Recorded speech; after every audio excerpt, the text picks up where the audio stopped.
लैंसडाउन, कालूडांडा, वहां पे गढ़वाल सेंटर। तो गाथाएं याद आ रही थी हमारी इस फौज, और सर्वोच्च बलिदान जो होता है वो दिया। मेरे ख्याल से जसवंत बाबा का गांव आगे ही है ना यहाँ पे, कितना आगे है यहाँ से? तो आज मैं वो तस्वीर देख रहा था, वहां पे आर्मी में नंबर होता है ना, तो उनका नंबर होता था 403909, राइफलमैन जसवंत सिंह। और फिर मेरे को वो गाथा याद आई कि 1962 के युद्ध में जब चीन का हमला हुआ हमारे लद्दाख सेक्टर में, सिक्किम सेक्टर में और अरुणाचल प्रदेश उस इलाके में, नॉर्थ ईस्ट में, तो एक पलटन 4 गढ़वाल राइफल, वो अचानक उसको बोला गया कि चीन बहुत ज्यादा तादाद में आ रहा है और तुम्हें जाकर के ना वहां पे डिफेंस बनाना है, रोकना है उसको। तो वो गढ़वालियों की गाथा मैंने पहली बार सुनी थी जब मैं फौज में भी नहीं था, कि पहले जैसे बंकर होते हैं, 30 बंकर बने हुए हैं, उसके अंदर 60 लोग बैठे हुए हैं, और चीन की जो नफरी है इतनी ज्यादा है कि 10 मिनट के अंदर 60 के 60 गढ़वाल राइफल के सारे मारे जाते हैं। उसके बाद ये तो मर गए, अगले 60 आते हैं और इनकी जगह ले लेते हैं, और फिर चीन दुगनी नफरी पे आता है और वो 60 भी मारे जाते हैं। फिर उसके बाद अगले 60 गढ़वाली आकर के डिफेंस में बैठते हैं, और फिर चीन आता है और उन्हें मार देता है। मतलब गाथा की कहानी सुनो, ऐसी कौन सी चीज थी,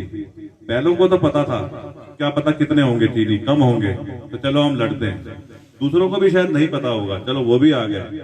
तीसरों को तो कुछ दिखा होगा कि मर रहे हैं हम लोग, फिर भी घुस रहे, फिर 60 आए, फिर 60 आए और मरते गए, लेकिन उन्होंने चीनियों को वहां से ना आगे नहीं जाने दिया। और उस युद्ध की वजह से जसवंत बाबा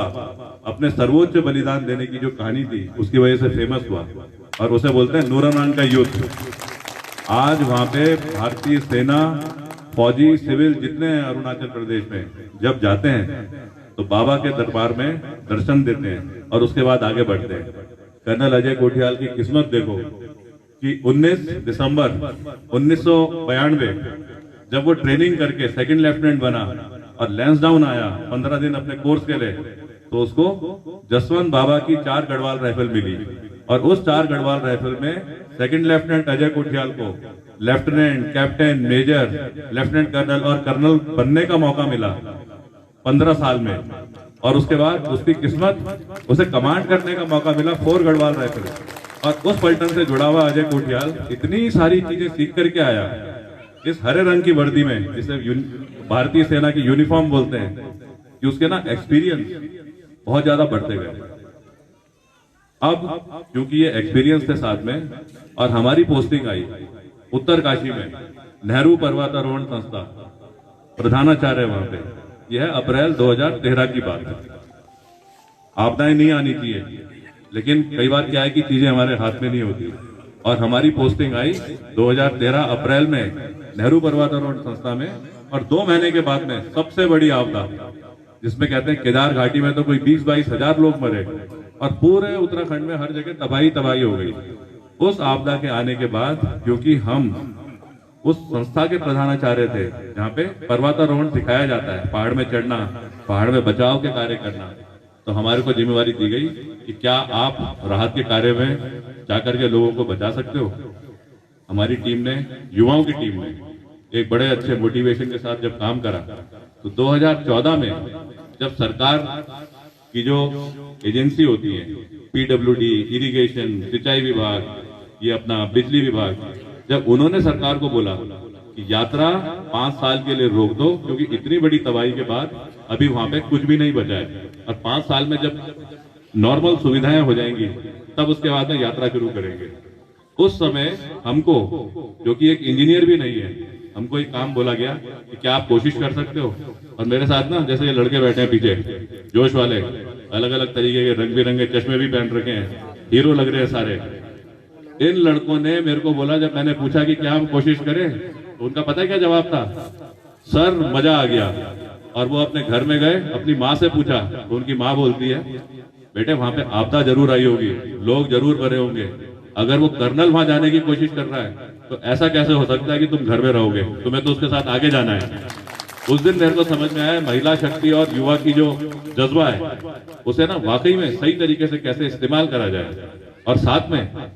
जो फौजी हैं, रिटायर्ड फौजी, paramilitary force, ITBP, BSF, CRPF, उनका जो तजुर्बा है उसको अगर एक साथ इकट्ठा करो तो आज ऐसा कोई काम नहीं है इस उत्तराखंड में जहां पे बार बार आपदाएं आती रहती है, लेकिन उस काम को आप पूरा नहीं कर सकते। और जब मेरे को ये चीज समझ में आई केदार बाबा की घाटी में 3 साल काम करते हुए, और साथ में क्योंकि मेरे को मौका मिला युवाओं को रोजगार देने के लिए एक संस्था बनाने का जिसका नाम है यूथ फाउंडेशन, और उससे कोई 12-13 हजार लड़के लड़कियां फौज में, आईटीबीपी, सीआरपीएफ उसमें भर्ती हो गए। हमारी छोटी सी जो तनख्वाह है उसको जो हम लगाते थे, शादीशुदा हम है नहीं तो हमारी वो जो जिम्मेवारी है बड़े अच्छे तरीके से जो हम करते थे, तब मेरे को समझ में आया कि वाकई में अगर